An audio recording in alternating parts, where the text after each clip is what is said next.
C'est une décision historique et dont les implications se mesureront sans doute au fil du temps. Contre toute attente, la Cour pénale internationale CPI a acquitté en appel vendredi dernier Jean-Pierre Bemba, condamné à 18 ans de prison en première instance pour des crimes de guerre et des crimes contre l'humanité commis en Centrafrique.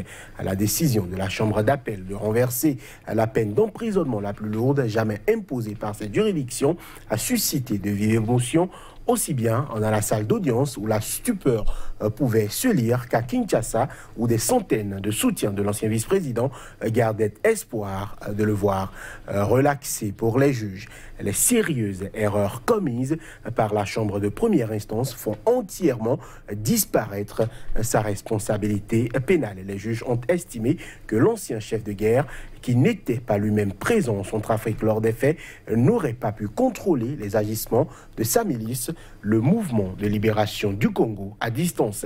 Mais à la lecture de la décision, il y a lieu de se poser un certain nombre de questions qui trouveront sans doute réponse au cours de cette émission qui s'occupe du décryptage de l'actualité sur le continent africain et même au-delà. Qu'est-ce qui pourrait expliquer cette décision rendue par la Cour d'appel de la CPI? La responsabilité de Jean-Pierre Bemba peut-elle être nulle alors que les atrocités qui lui sont reprochées ont quand même fait quelques 5229 victimes? La CPI, juridiction fondée en 2002 pour juger les pires crimes commis à travers le monde, s'est-elle décrédibilisée à travers cette décision, comme l'estiment certains, après 10 ans de détention?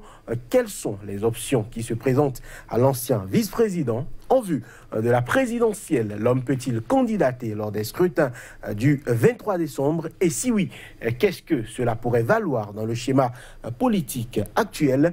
Cour pénale internationale, les implications de l'acquittement de Jean-Pierre Bemba, c'est le thème de ce numéro de votre émission. À toutes et à tous, bonjour et bienvenue. Nos invités sans plus tarder, ce sera juste après ceci.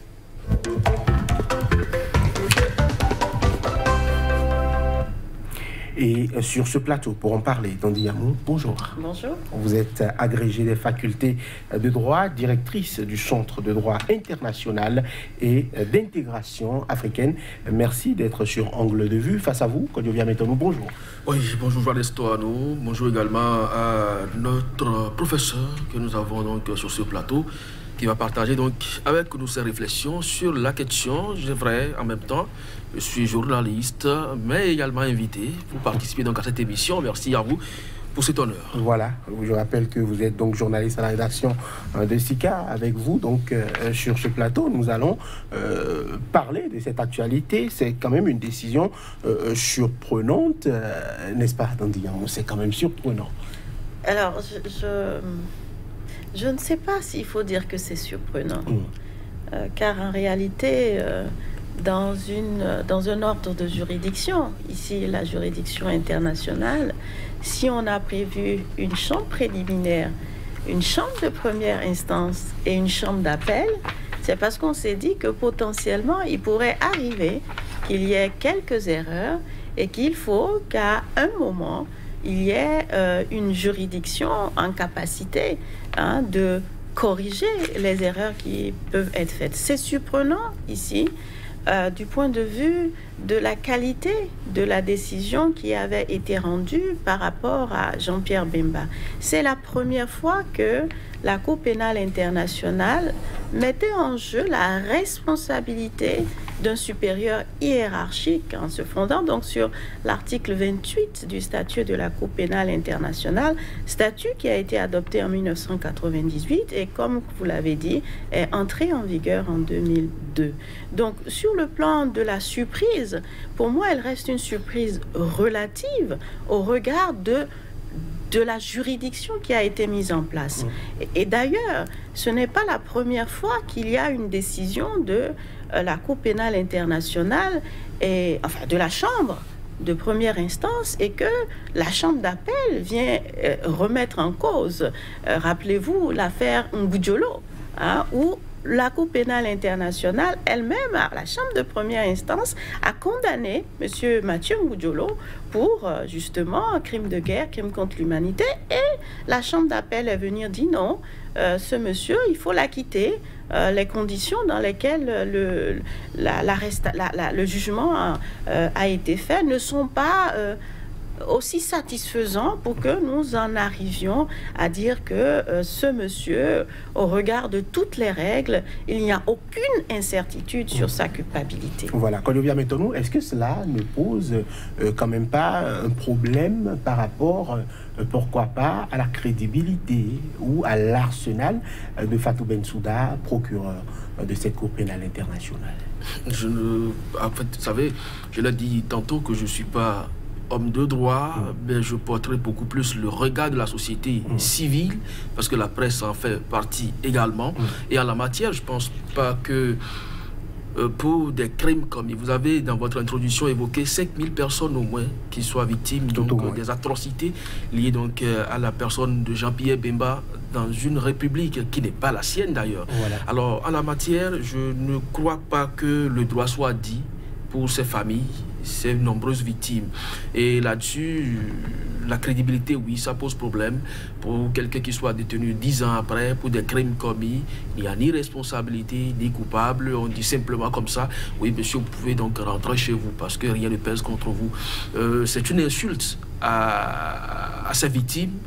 C'est une insulte à la Centrafrique qui, au lendemain donc de ces atrocités, avait créé une cour spéciale qui à un moment donné s'est déclarée incompétente donc pour apprécier ces faits et a renvoyé donc l'affaire devant la Cour pénale internationale et pour aujourd'hui constater simplement que ni coupable ni responsable ne soit situé donc dans ces atrocités. La crédibilité de la Cour est suffisamment engagée parce que dans cette même Cour aujourd'hui, dans les tribunaux du moins au niveau de la Haye, sont encore détenus des dirigeants africains pour des mêmes crimes. Alors au nom de quoi ils sont toujours gardés dans ces prisons si 10 ans après on peut déclarer quelqu'un libre de ces mouvements alors que quand même des faits avérés pèsent contre lui. Donc la question de la crédibilité se pose vraiment avec acuité et je ne veux pas donner raison à Pierre Nkurunziza qui a décidé donc de se retirer de cette cour pénale parce qu'il pense au nombre avec beaucoup d'autres dirigeants africains et que la cour n'est là que pour des dirigeants africains qui ne partagent pas ces points de vue. Voilà, votre avis est très important parce que les procès faits à la cour commencent par fleurir. Dandy Amou, est-ce que nous ne sommes quand même pas dans un schéma de camoufler pour Fatou Bensouda, procureur? Alors, c'est vrai qu'on peut légitimement se poser la question vis-à-vis des victimes des atrocités commises entre 2002 et 2003 en Centrafrique. Et c'est important, c'est nécessaire. Est-ce un camouflet pour Madame Bensouda? En tout cas, ce n'est pas la gloriole.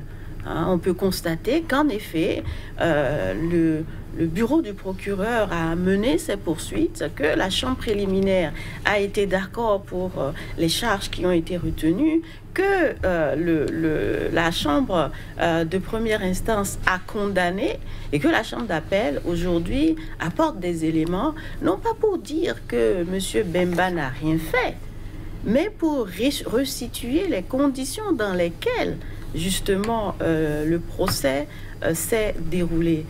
Donc oui, la Cour pénale internationale, c'est sûr, en prend un coup pour sa crédibilité. Mais je veux encore souligner qu'ici, la décision a été prise à 3 voix contre 2. C'est important. C'est dire que en réalité, il n'y a pas une large adhésion pour dire que M. Bemba n'a pas pris les mesures raisonnables et nécessaires pour empêcher ces hommes de commettre ces crimes. Il n'a pas pris les mesures nécessaires et raisonnables pour arriver à réprimer ces crimes. Car c'est bien de ça qu'il s'agit. La Chambre de première instance a simplement constaté que, au vu de tout ce qu'on attend d'un supérieur hiérarchique, d'un commandant, dans un conflit armé, elle considérait, la Chambre de première instance, que M. Bemba n'a pas pris toutes les mesures nécessaires, toutes les mesures raisonnables pour empêcher de faire ce qui a été fait. Mais la Chambre d'appel aujourd'hui nous dit simplement que pendant tout le processus, on a notifié à M. Bemba certaines charges et que on lui a notifié ces charges, mais on en a rajouté d'autres.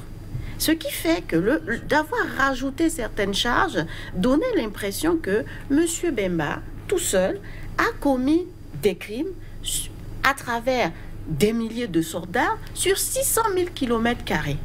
Et que ce n'était pas des critères suffisants pour entraîner sa responsabilité. Donc, en faisant un examen serré des conditions dans lesquelles on peut engager sa responsabilité, la Chambre d'appel dit, finalement, on en arrive à, en gros, 25 cas de viol et on en arrive à quelques meurtres. Donc, à ce moment-là, il faut qu'elle recherche si effectivement M. Bemba, dans tout le processus, s'est comporté comme un chef de guerre respectueux des lois et coutumes de la guerre. Et donc, elle n'arrive pas à la conclusion, à la même conclusion que la Chambre de première instance. Mais encore une fois, ils sont 3 à aller dans ce sens-là. Et il y en a 2 qui sont farouchement contre. Il y en a 2 qui expliquent clairement que de leur point de vue, même le fait d'avoir rajouté, entre guillemets, quelques charges contre M. Bemba, leur semblait, du point de vue du règlement de procédure et de preuve de la Cour pénale internationale, justifié, et que pour leur part, même s'il y a eu quelques erreurs de forme, il aurait juste fallu non pas acquitter M. Bemba, mais faire réexaminer le dossier par une autre chambre d'appel. Donc, par une autre chambre de première instance. Donc, le droit, en fait, les juridictions sont ainsi faites qu'il ne faut pas condamner quelqu'un alors qu'on n'a pas la certitude qu'il est effectivement coupable.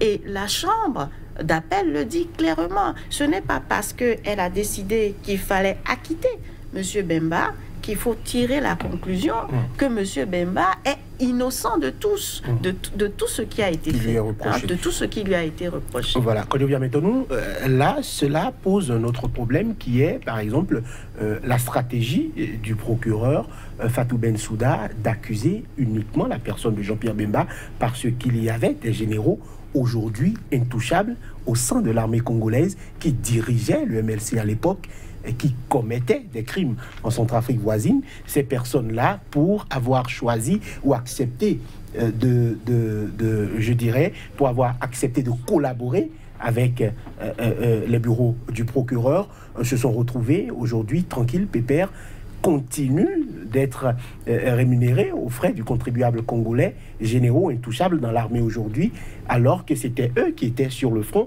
Est-ce que aujourd'hui les victimes ne devraient plutôt pas s'en prendre à cette stratégie-là d'aller chercher Jean-Pierre Bemba, qui n'était pas physiquement sur le sol centrafricain lors de la commission de ces exactions-là, plutôt que d'aller chercher ces généraux-là? Pourquoi pas l'ancien maquisard Bozizé qui a pris les armes aussi, parce que sa responsabilité est tout autant engagée.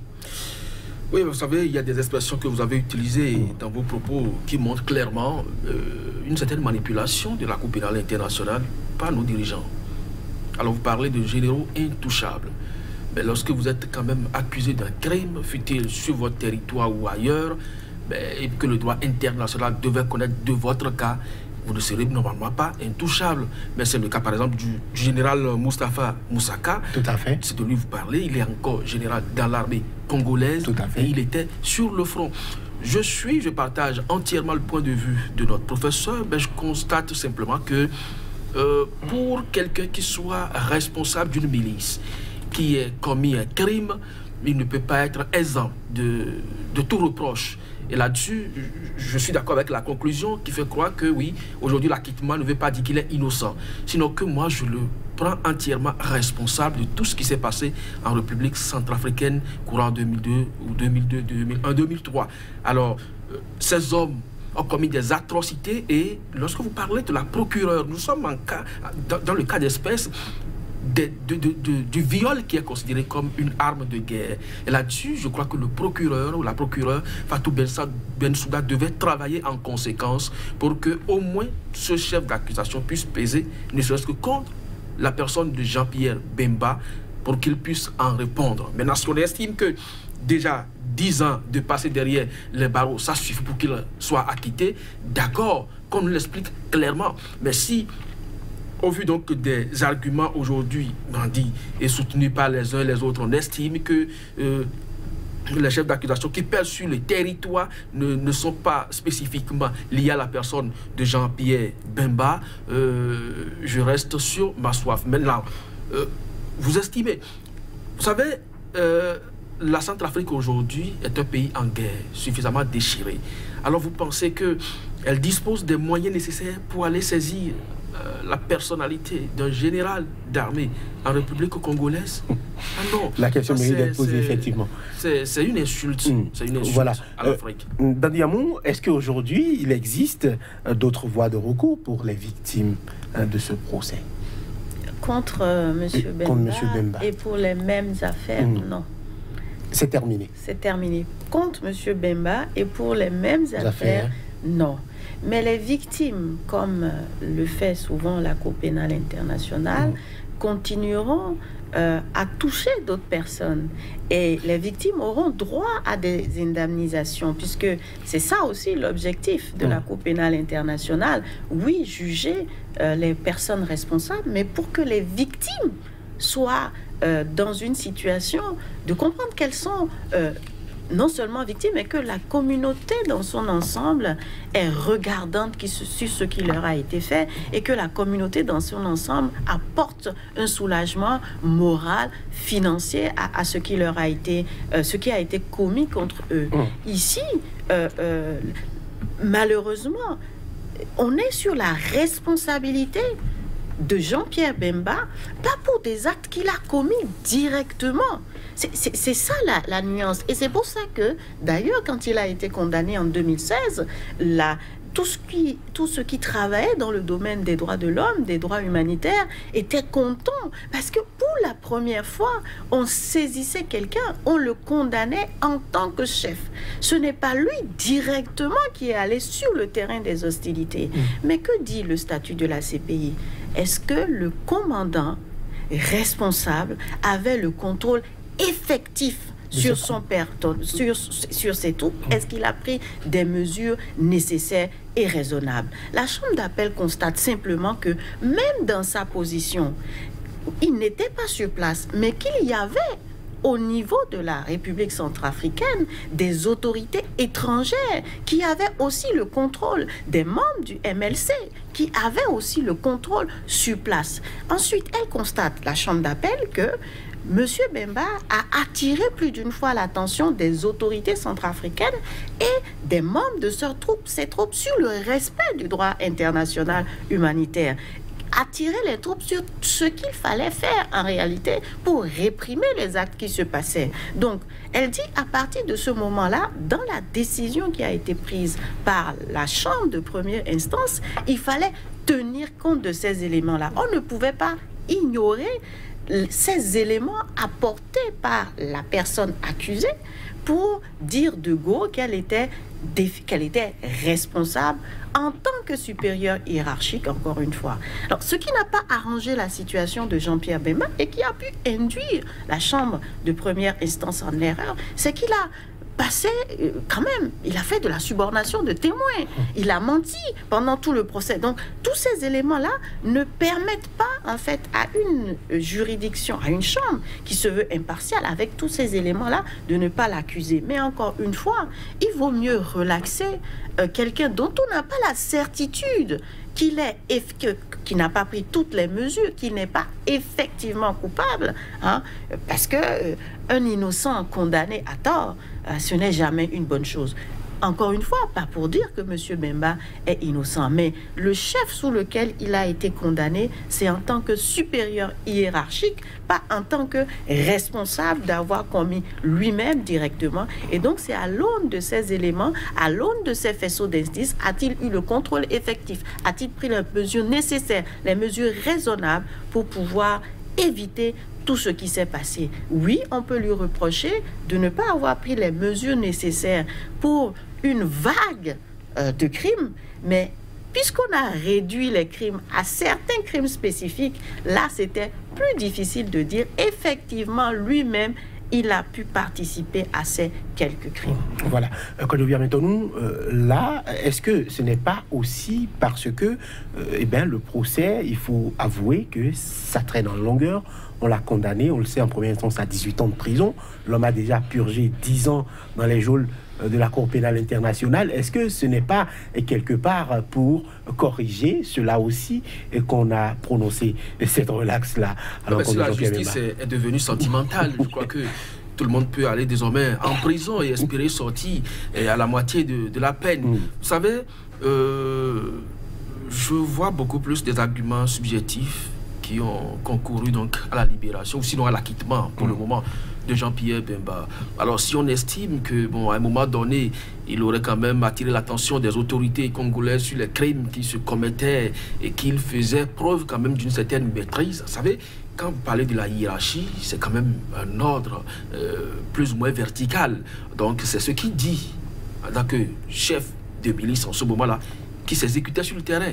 Donc il est commanditaire d'une manière ou d'une autre de ces exactions qui ont été commises à un moment donné en République centrafricaine. Mieux, mais si vous êtes aussi blanc comme on le prétendait aujourd'hui pour le libérer, mais pourquoi il a menti au cours du procès?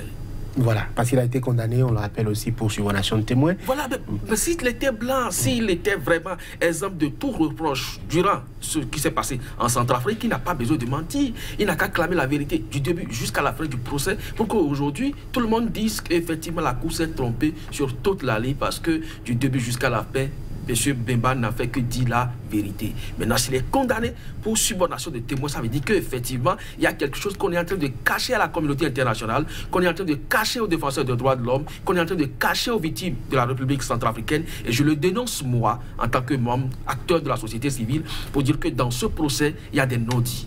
Alors, le timing aujourd'hui de la libération de Jean-Pierre Bemba pose problème dans son pays et aussi en Centrafrique. Le pays reste toujours désiré. Est-ce que sa libération va apaiser les cœurs en Centrafrique ou va raviver la tension dans son pays, la République démocratique du Congo? C'est une question qui reste posée et entière. Et il est aussi de la responsabilité de la Cour pénale internationale aujourd'hui de se pencher sur ces volets de la question pour savoir si oui ou non l'acquittement doit concourir effectivement aussi à la libération de Jean-Pierre Bemba. Voilà, il y a une rumeur qui court les rues, Jean-Pierre Bemba serait juste libéré parce que l'Occident ou les puissances occidentales ont un autre dessein pour lui. Pourquoi pas rentrer un peu dans le cadre du Congo et faire changer la donne en vue de la prochaine présidentielle? Écoutez, c'est effectivement ce volet-là qui nous intéresse beaucoup plus sur le continent africain. Mais en réalité, le rôle du juge n'est pas simple. Encore une fois, le timing peut être interrogé. Mais il y a deux juges qui ont dit qu'ils n'étaient pas d'accord des éléments qui sont avancés. La subornation de témoins dont on parle, c'est aussi des éléments qui viennent dire, eux, dans leur processus, ils ont pu, entre guillemets, à bon droit, dire ce qu'ils ont dit. Mais ce que la Chambre d'appel dit simplement, c'est que, oui, mais nous avons certaines règles. Nous avons certaines règles qui font que l'on peut dire de façon, je veux dire, détachée, qu'on a rendu une décision qui est impartiale, une décision qui est équitable. D'ailleurs, M. Bemba, il a attaqué sous l'angle d'un procès inéquitable, sous l'angle de charges de preuves qui ne sont pas suffisantes, sur plusieurs chefs, et sur le cas de la responsabilité du supérieur hiérarchique. Donc, je voudrais qu'on voit le fonctionnement d'une institution, non pas forcément en lien direct avec ce que les uns et les autres attendent, mais non, il y a des procédures et chacun, le rôle du juge est de voir en son âme et conscience s'il peut accepter dans ce cas-ci qu'effectivement M. Bemba a pris les mesures raisonnables, les mesures nécessaires. D'ailleurs, le juge de la Chambre d'appel explique que si il a montré qu'il a donné des ordres, mais qu'on ne peut pas lui en vouloir si ceux qui doivent exécuter les ordres que lui l'a donnés ne l'ont pas exécuté comme il l'a dit. Parce que c'est aussi un élément. Je peux être responsable hiérarchique et avoir donné clairement certains ordres, mais que mes troupes ou certains membres de mes troupes n'aient pas respecté cela. Alors ce n'est plus de ma responsabilité qu'il s'agit. Il s'agit maintenant de la responsabilité de mes subordonnés et non pas directement des miens.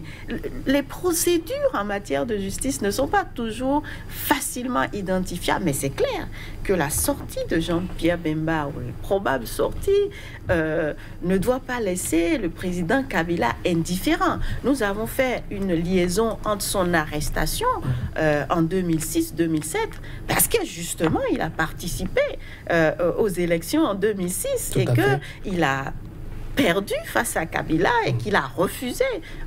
Il a contesté les résultats qui étaient donnés. Alors, on a pu être étonné que dans la foulée, on l'arrête en Belgique et que tout le procès se fasse. Mais au niveau de la Cour pénale internationale, encore une fois, l'administration de la charge de la preuve n'est pas toujours facile, n'est pas toujours évidente. Va-t-il se présenter? Son parti, aujourd'hui, est un parti qui a signé les accords de décembre 2017. Tout à fait. Donc, a priori, rien n'empêche qu'il puisse se présenter.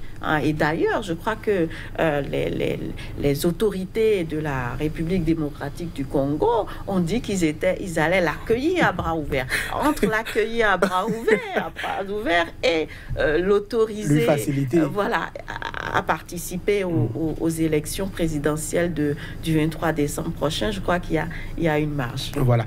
Konyobia, maintenant, on va parler donc, pourquoi pas analyser les relents politiques que pourrait avoir cette sortie-là, cet acquittement-là. Aujourd'hui, on est en train d'annoncer, pourquoi pas, un cheval de Troie dans le schéma mise en place par Joseph Kabila.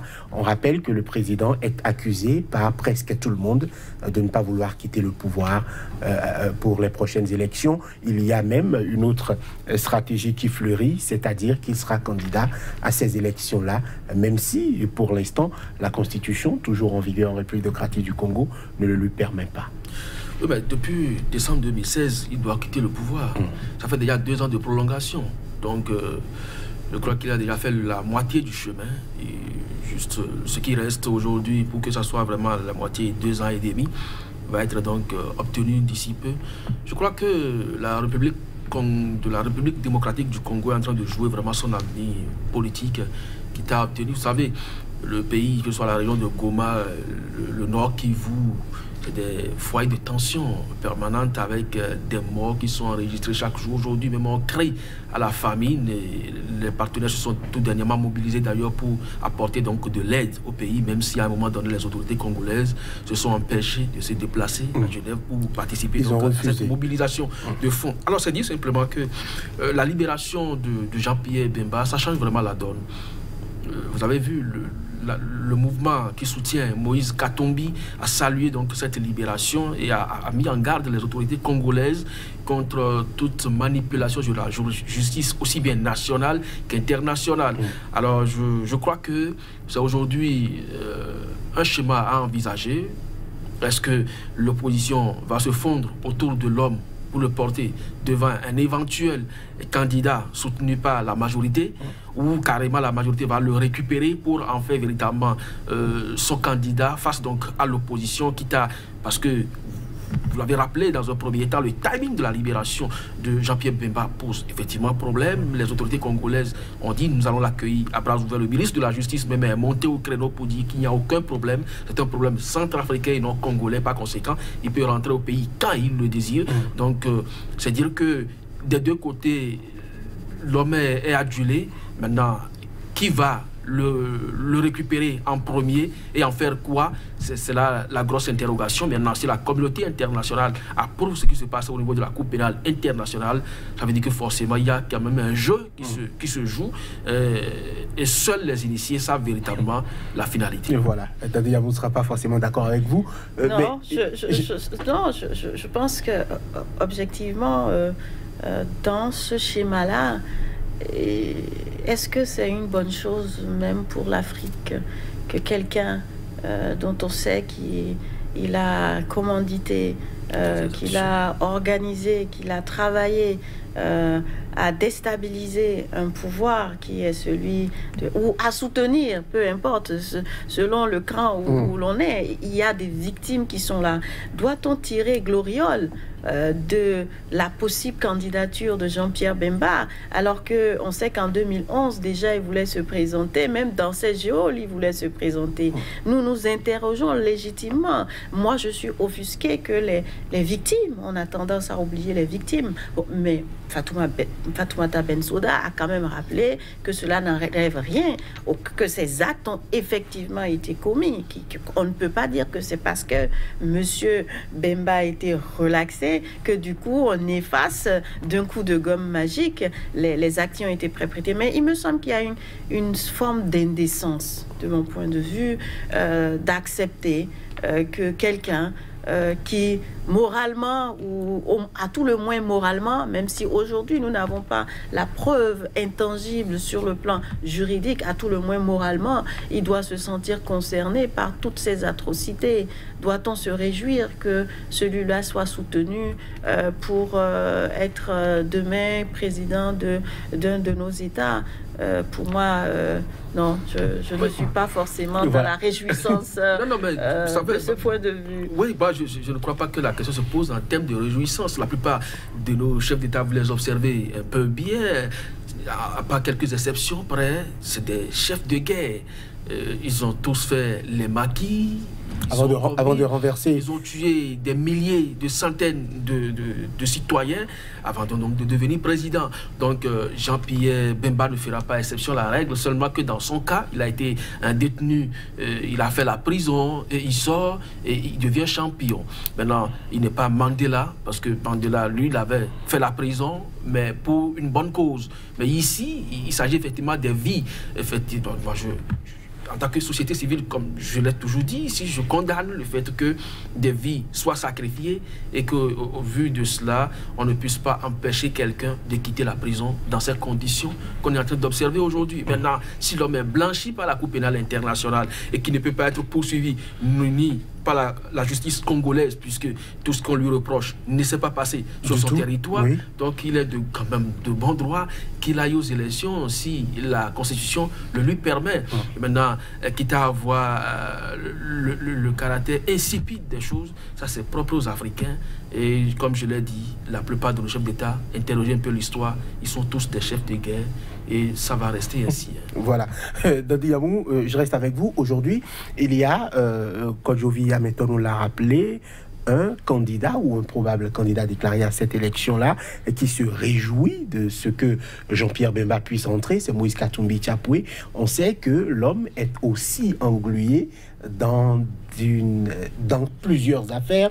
On parle de double nationalité, on a parlé de tentative de déstabilisation des institutions en République démocratique du Congo, juste parce qu'il a quitté la majorité présidentielle pour l'opposition entre-temps. Est-ce que ce qui s'est passé avec Jean-Pierre Bemba peut, pourquoi pas, inspirer les autorités judiciaires en RD Congo? Parce qu'aujourd'hui, on lui a dit, dès que vous rentrez, vous devriez répondre à un certain nombre de chefs d'accusation qui pèsent contre vous.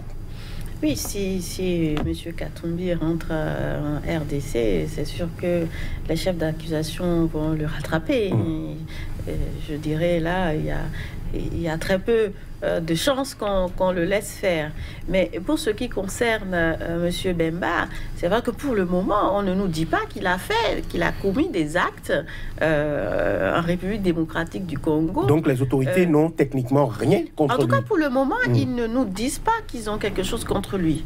Pour le moment, il y a peut-être quelque chose qui va sortir. Cela ne veut pas dire que la République centrafricaine ne pourra pas mettre en jeu un jour la responsabilité de M. Bemba. Ça ne veut pas dire qu'aujourd'hui, on ne nous sort rien, mais que demain, il n'y aura pas des éléments pour mettre en jeu la responsabilité de M. Bemba, même en RDC. Des éléments nouveaux? Des éléments nouveaux, oui. Rien ne nous le dit aujourd'hui. Je suis, moi, chaque fois, effaré par le fatalisme d'avoir des dirigeants qui, pour la plupart, pillent, saccagent, tuent. Pour moi, c'est inacceptable. Et je reste étonné que dans nos États, la jeunesse s'indigne très peu. La jeunesse s'indigne très peu sur ces choses-là. Donc ici, ça ne m'étonnerait pas que même Jean-Pierre Bemba, le ministre de la Justice, lui dit qu'il peut rentrer, mais politiquement, connaissant le contexte... RD congolais, notamment? Oui, Connaissant le contexte, il est fort possible qu'on lui dise non, vous ne pourrez pas. Vous ne pourrez pas parce que vous avez déjà été condamné pour subornation de témoins. Et là, il n'y a pas de doute. Cette condamnation-là, elle a été confirmée en mars 2018. Donc, il n'y a pas de souci.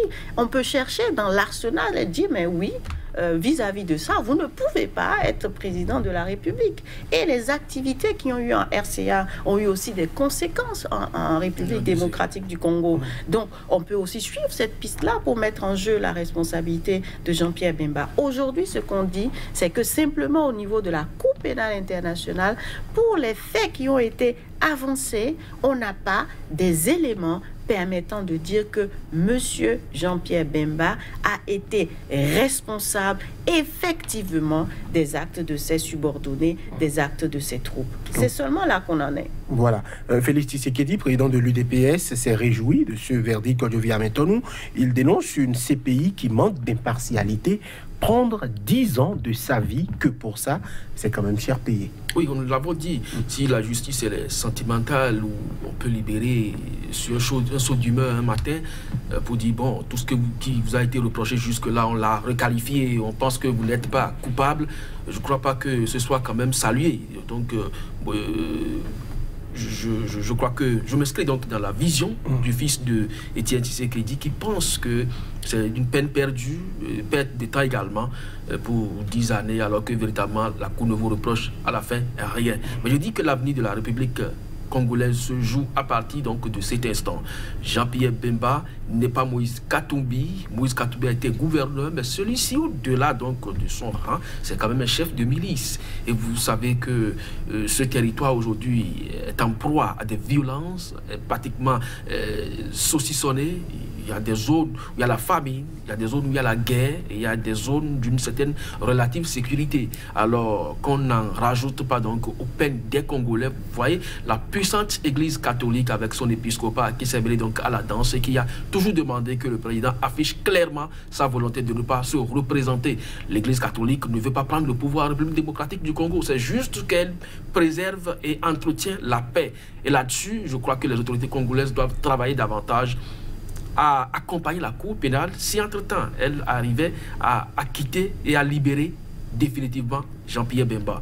Soit on l'autorise à être candidat s'il est qualifié par la Constitution, ou on lui dit clairement ce qu'il a fait dans la République en tant que citoyen, si entre-temps la Constitution ne l'autorise pas à être candidat. Parce qu'un chef de guerre, il le reste et il le demeure. Il y a ses partisans, il y a ses milices qui sont toujours sur place et qui ont d'ailleurs manifesté leur joie à l'annonce de cet acquittement.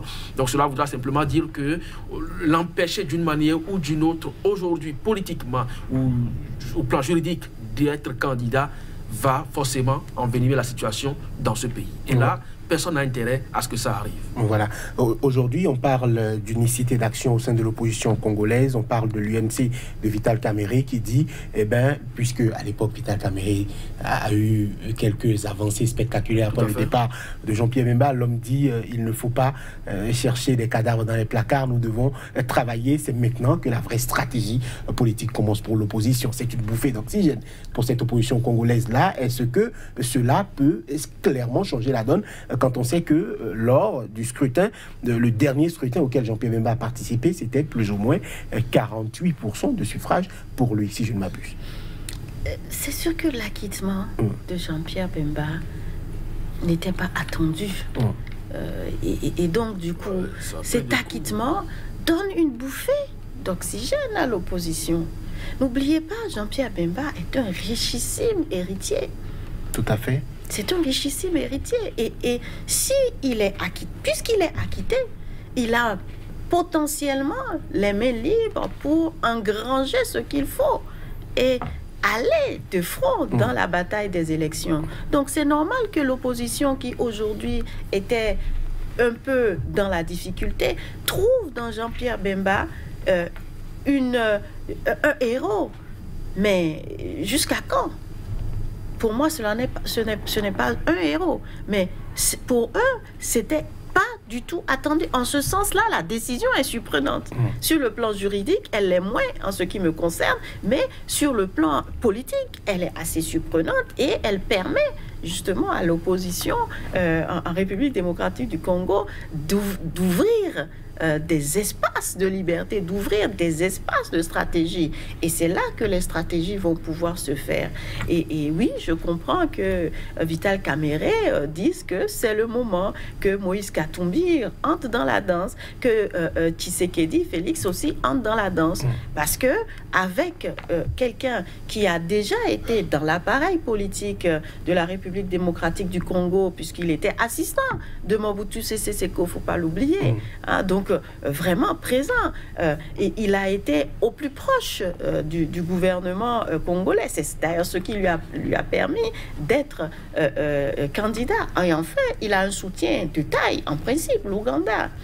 Donc, on voit qu'il y a une reconfiguration possible autour d'un homme qui est aujourd'hui adulé parce que nous sommes dans un contexte africain où la Cour pénale internationale est mal vue. Et très ici, mal vu. Oui, ici, on ne peut pas nier qu'il y a eu des couacs. On ne peut pas nier qu'il y a eu des irrégularités. Ça, c'est certain. Mais cela n'enlève rien au fait que c'est encore cette même Cour pénale qui, examinant son règlement de procédure, va dire à 3 contre 2 que oui, je n'ai pas la certitude totale. Donc, je ne peux pas garder quelqu'un. Donc, aujourd'hui, le procès de l'impartialité ne serait pas tout à fait juste.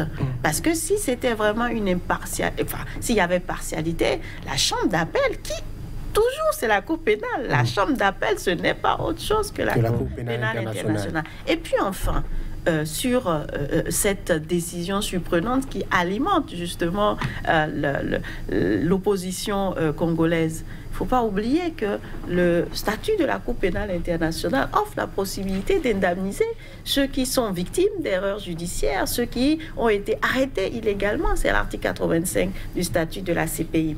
Donc, il y a tout un système. Oui, la Cour pénale internationale, ici, a commis des erreurs. Oui, on se rend bien compte que dans cette situation, ça porte un coup à sa crédibilité, mais oui, c'est aussi normal qu'au niveau de la République démocratique du Congo, l'opposition puisse se prévaloir de l'acquittement de Jean-Pierre Bemba. Voilà. Kodjovia Metonou, est-ce qu'aujourd'hui, on peut croire à une unicité de l'opposition autour d'un seul candidat? Je rappelle que dernièrement, le président Joseph Kabila a eu la latitude d'aller piocher au sein de l'opposition plusieurs anciens cadres, notamment de l'UDPS, qui ont rejoint de façon miraculeuse, même des anciens prisonniers. L'actuel Premier ministre Bruno Tibala a fait de la prison alors qu'il était du côté de l'UDPS. Aujourd'hui, il est Premier ministre confortablement installé dans la machine gouvernementale. L'homme prétend même avoir la paternité de l'UDPS à la base. Est-ce qu'aujourd'hui, on peut croire, soyons rêveurs sur ce plateau, peut-on croire à une candidature unique de l'opposition congolaise? Non, le cas congolais est atypique. Bon, je ne crois en rien. Je l'ai dit tout à l'heure, aussi bien la majorité que l'opposition peut récupérer Jean-Pierre Bemba. Parce qu'aujourd'hui, si effectivement Kabila n'est plus candidat, ça veut dire qu'au niveau de la majorité, le jeu est ouvert. Et là-dessus, on peut chercher un vrai joker pour battre. Parce que vous savez, Moïse Katumbi Tchapoué, dont vous avez parlé tout à l'heure, c'était un gouverneur puissant, très puissant, promoteur d'école de football avec le tout-puissant Mazembe de Lubumbashi. Donc voilà, de Lubumbashi. À partir de cet instant, c'est un monsieur qui est craint. Et c'est pour ça d'ailleurs les autorités congolaises ont travaillé, je dirais qu'ils ont travaillé vraiment à l'isoler du territoire national. Alors à partir de cet instant, si des individus comme ça, le fils Félix Tshisekedi, de Etienne Tshisekedi aussi est là, et vous l'avez évoqué, donc c'est des grosses cylindrées que redoute la majorité aujourd'hui. Maintenant, si comme le professeur l'a rappelé, ce richissime Bemba peut revenir au pays et récupérer par la majorité, je crois qu'il fera l'affaire. Parce que, en tout temps, vice-président, vous vous rappelez, tout à fait. Cet instant, donc, on peut toutefois dire, bon, puisque quelqu'un a déjà dit, faisons donc table rase du passé, ne cherchons pas les cadavres dans les placards, ça voudra simplement dire que tout le monde est neutre désormais. Donc, on rabat les cartes et on les joue. À partir de cet instant, aussi bien l'opposition que la majorité peut récupérer Jean-Pierre Bemba. Mais c'est seulement l'avenir de la République démocratique qui me préoccupe. Voilà. Ne pas attiser davantage le feu parce qu'il y a déjà trop de foyers de tension. Donc, permettre à Jean-Pierre Bemba, si la Constitution l'autorise, à être candidat, quitte à être soutenu par l'opposition ou non. La majorité. Voilà. Encore une fois, maintenant, merci. Votre avis a été clair. Celui de Dandiyamou aussi, vous êtes agrégé des facultés de droit, directrice du Centre de droit international et d'intégration africaine. Face à vous, Kodjovia Metonu, journaliste à la rédaction de Sika TV. Messieurs, merci de nous avoir suivis. Merci de rester fidèles à Sika. À très bientôt pour un nouveau numéro de votre émission Angle de vue.